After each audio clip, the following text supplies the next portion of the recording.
దేవుని మూలంగా పుట్టిన వారందరూ లోకమును జయించుదురు. లోకమును జయించిన విజయము మన విశ్వాసమే. హల్లెలూయా. దేవుడు మనకు ఒక ఆయుధం ఇచ్చాడండి. లోకాన్ని జయించడానికి మనకు దేవుడు ఏమి ఇచ్చాడు తెలుసా? ఆయుధంగా మన విశ్వాసాన్ని ఇచ్చాడంట. మన విశ్వాసమే లోకాన్ని జయించే ఆయుధం. హల్లెలూయా, హల్లెలూయా. చాలాసార్లు దేవుని పరిచర్యలో, నా వ్యక్తిగత జీవితంలో కూడా కొన్ని సమస్యలు వచ్చినప్పుడు మన మనుషుల మొదట కృంగిపోతాం. తర్వాత నేను దేవుని బిడ్డను కదా, దేవుని వాక్యం సెలవిస్తా ఉంది కదా, విశ్వాసమని ఆయుధమని, విశ్వాసము లేకుండా దేవునికి ఇష్టలైనట అసాధ్యం. విశ్వాసం కావాలా, విశ్వాసము కావాలా. విశ్వాసం ఉంది, ఆ విశ్వాసాన్ని పట్టుకొని ముందుకు వెళ్ళు. ఎందుకంటే మన విశ్వాసమే లోకాన్ని జయించే ఆయుధం. ఇంకేమీ లేదు ఈ లోకములో. డబ్బు కాదు, విశ్వాసం లేకపోతే డబ్బు కూడా సంపాదించలేవు. విశ్వాసం లేకపోతే నువ్వు డబ్బు సంపాదించలేవు. విశ్వాసం లేకపోతే ఆ డబ్బును నీ జీవిత కాలం అంతా కూడా నువ్వు కాపాడుకోలేవు. విశ్వాసం లేకపోతే నీ కుటుంబాన్ని కాపాడుకోలేవు. విశ్వాసం లేకపోతే నీ జీవితంలో నువ్వు ఎక్కడ కూడా విజయాన్ని పొందలేవు. కానీ విశ్వాసమే నువ్వు కలిగి ఉంటే గనక ఈ లోకము నీ ముందు మోకాళ్ళు ఉంటుందండి. హల్లెలూయా. నీ విశ్వాసమే గనక బలమైనదైతే నిజంగా ఎలాంటి రోగాన్నైనా నువ్వు జయించగలుగుతావు. హల్లెలూయా. ఎందుకంటే యేసయ్య చెప్పాడు కదా, కుమారి నీ విశ్వాసము నిన్ను. మరి ఎక్కడ మన విశ్వాసం ఎక్కడ పోయింది మనది? మనం ఎందుకు జయించలేకపోతున్నాం? మనం ఎందుకు ఈ రోగాన్ని జయించలేకపోతున్నాం? మనం ఎందుకు ఈ నొప్పిని జయించలేకపోతున్నాం? మనం ఎందుకు ఈ సమస్యలను జయించలేకపోతున్నాం? మనం ఎందుకు ఈ ఆర్థిక సమస్యలను జయించలేకపోతున్నాం? మనం ఎందుకు మనకున్నటువంటి పరిస్థితులను మార్చుకోలేకపోతున్నాం? దేవుడు గొప్పడే అండి. దేవుడు గొప్ప కార్యాలు చేశాడు, దేవుడు అద్భుతాలు చేశాడు, దేవుడు ఉన్నతమైనటువంటి అభిషేకాన్ని మనకి ఇచ్చాడు. అయినప్పటికీ మనం జయించలేకపోతున్నాం. కారణం ఏంటి అంటే మనలో ఉన్న లోపం. మనలో ఉన్న లోపం ఏంటో తెలుసా? అవిశ్వాసం.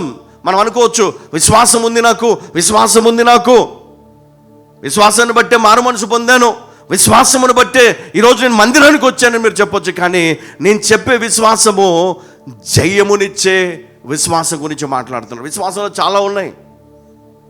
మనుషులు నమ్ముతాం, అదొక విశ్వాసం. ఆచారాలు నమ్ముతాం, పద్ధతులను నమ్ముతాం. కానీ దేవుడిచ్చిన విజయాన్ని విశ్వాసముతో కలిగి ఉండడం చాలా తక్కువ మందిలో ఉంది. ఆ విశ్వాసం కనుక నీవు పొందుకుంటే నీ పరిస్థితి మామూలుగా ఉండదు అని నేను ఈరోజు మీకు జ్ఞాపకం చేస్తా ఉన్నాను. ఏ విశ్వాసం అయితే మనం ఈరోజు కలిగి లేమో ఆ విశ్వాసము నీ జీవితాన్ని గొప్ప స్థితికి తీసుకొని పోవచ్చు. ఎప్పుడు ఎంతమంది డైవర్ట్ చేసినా నీవు డైవర్ట్ కావద్దు. నీ గురి ఏదైతే నీకుందో ఆ గురి నువ్వు పెట్టుకొని నువ్వు ముందుకు వెళ్తున్నప్పుడు నీకు ఎన్నో ఆటంకాలు వస్తాయి. ఒకటి గుర్తుపెట్టుకోండి, దేవుడు నీ జీవితాన్ని మారుస్తాడు అన్న మాట ఎంత సత్యమో దాన్ని నమ్మితే అద్భుతంగా నీ జీవితం అంత గొప్పగా ఉండబోతుంది. దేవుడు నిన్ను విజయముతో ముందుకు నడిపిస్తాడు అన్న మాట ఎంత నిజమో ఆ నిజాన్ని మనం పొందుకోవాలంటే విశ్వాసంతో పొందుకుంటాం. ఎన్నో వాగ్దానాలు ఉన్నాయి. చాలామంది నా దగ్గరకు వచ్చి నన్ను అడిగినప్పుడు నేను సమాధానం ఒకటి చెప్తా. ఏంటో తెలుసా? ఇంకా బలపడాలా, ఇంకా విశ్వాసంలో బలపడాలా. వాగ్దానం పొందుకున్నంత మాత్రాన పరిస్థితులన్నీ వెంటనే జరిగిపోవాలని లేదు. గుర్తుపెట్టుకోండి, నువ్వు వాగ్దానం పొందుకున్నంత మాత్రాన అది దేవునికి నీ పైన ఉన్న ప్రేమ కావచ్చు, దేవునికి నీ పైన ఉన్న మన అపారమైన కృప కావచ్చు. అందుకే దేవుడు నిన్ను స్వస్థపరచాడని చెప్పాడు. కానీ నీలో ఉన్న లోపము, నీలో ఉన్న పాపము, నీలో ఉన్న అక్రమం, నీలో ఉన్న గర్వం, నీలో ఉన్నటువంటి శోధన, నీలో ఉన్నటువంటి అపవిత్రతను బట్టి నీవు ఆ యొక్క వాగ్దానమును పొందుకోలేకపోతున్నావు. ఆ వాగ్దానం నీకు కావాలి అంటే గనక నీ జీవితం అద్భుతంగా మారాలా, అద్భుతంగా మారాలా.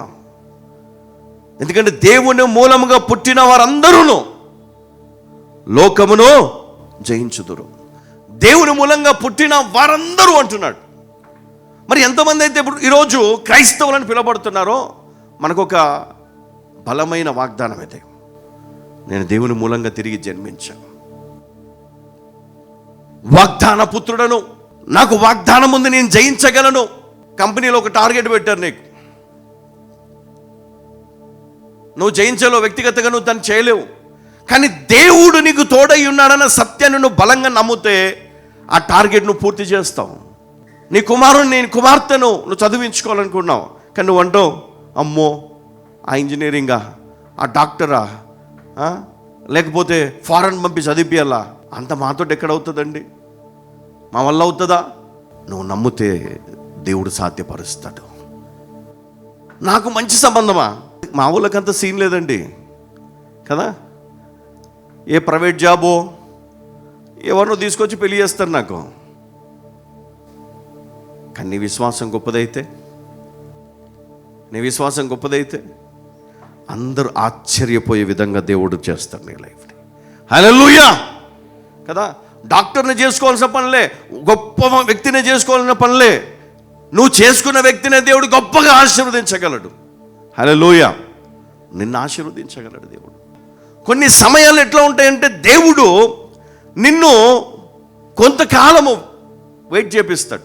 ఈలోపే మన కోపాలు వస్తాయి, ఈలోపే మనకి శాపాలు వస్తాయి, ఈలోపే మనకు నిరుత్సాహం, బాధ, ఉద్యోగం రాకపోతే బాధ, ఈ ఉద్యోగం పోతే, లేదా నువ్వు అప్లై చేసినటువంటి ఉద్యోగం ఒకవేళ రాకపోతే నీకు బాధ, ఆ ప్రమోషన్ నీకు రాకపోతే బాధ, ఆ ఇంక్రిమెంట్ నీకు రాకపోతే బాధ. దేవుడు చేయలేదు, నేను వాగ్దానం చేసుకున్నాను దేవుని దగ్గర నేను ప్రమాణం చేశాను, అయినా దేవుడు చేయలేదు. ప్రభా నువ్వు చేస్తే నేను ఇది చేస్తా కాదు, నువ్వు చేసి దేవుడిని అడగాలంట. ప్రభా నువ్వు నాకు ఉద్యోగం ఇస్తే నేను ఫలానిది చేస్తాను కాదు, నువ్వు నిర్ణయించుకో. దేవుడు ఇచ్చేశాడు, దేవుడు నిన్ను ఆశీర్వదించాడు, దేవుడు నిన్ను ఉన్నతమైన స్థితిలో పెట్టాడు. దేవుని మూలంగా పుట్టిన వారందరూ లోకాన్ని జయించుదురు. లోకమును జయించిన విజయము మన విశ్వాసం. హల్లెలూయా.